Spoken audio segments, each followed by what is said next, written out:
और भजन के प्रताप से ठाकुर जी एक दिन मुझे दिखे और दिख करके अंतर ध्यान हो गए। तो मैं व्याकुल हो गया कि आप दिखे थे, फिर अंतर ध्यान क्यों हुए? ठाकुर जी बोले, इस देह का तुमको त्याग करना पड़ेगा, तभी मैं मिलूंगा।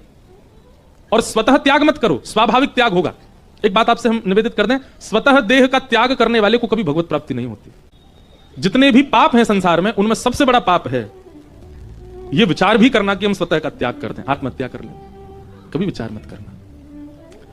कितनी भी परिस्थिति कैसी क्यों ना आ जाए, कितनी भी परिस्थिति।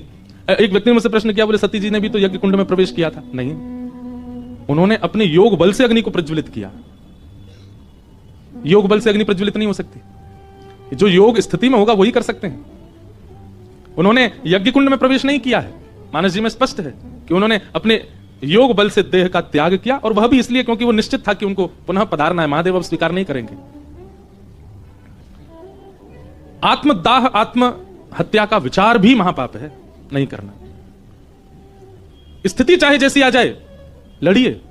उस स्थिति में टूटना भी हो सकता है, विचलनता भी हो सकती है, परंतु इस स्थिति में मत आइए कि आप आत्मदाह करें। आजकल के युवा भाई बहन कथा भी सुनते हैं, फिर भी आप इस स्थिति में क्यों आ जाते हो? ये तो वही हो गया कि आप साल भर स्कूल में पढ़े और जैसे ही फाइनल एग्जाम आया तो आप क्लासरूम से भाग गए।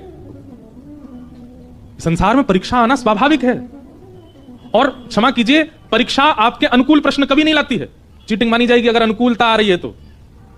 वो प्रश्न आते हैं जो कई बार बच्चे आपस में बात करते हैं ना, सिलेबस से बाहर का आया पूरा पेपर ये तो पढ़ाया ही नहीं था हमारे टीचर ने हमको, वो आया है, तभी माना जाता है। अब बताओ, परीक्षा निकाल के दिखाओ। और उस परीक्षा को भी जो बच्चा निकाल जाता है, पूरे बच्चे कहते वाह भाई यार, उस दिन हम लोग सब परेशान हो गए, ये तो आया ही नहीं सिलेबस, तू इसको भी पार कर गया।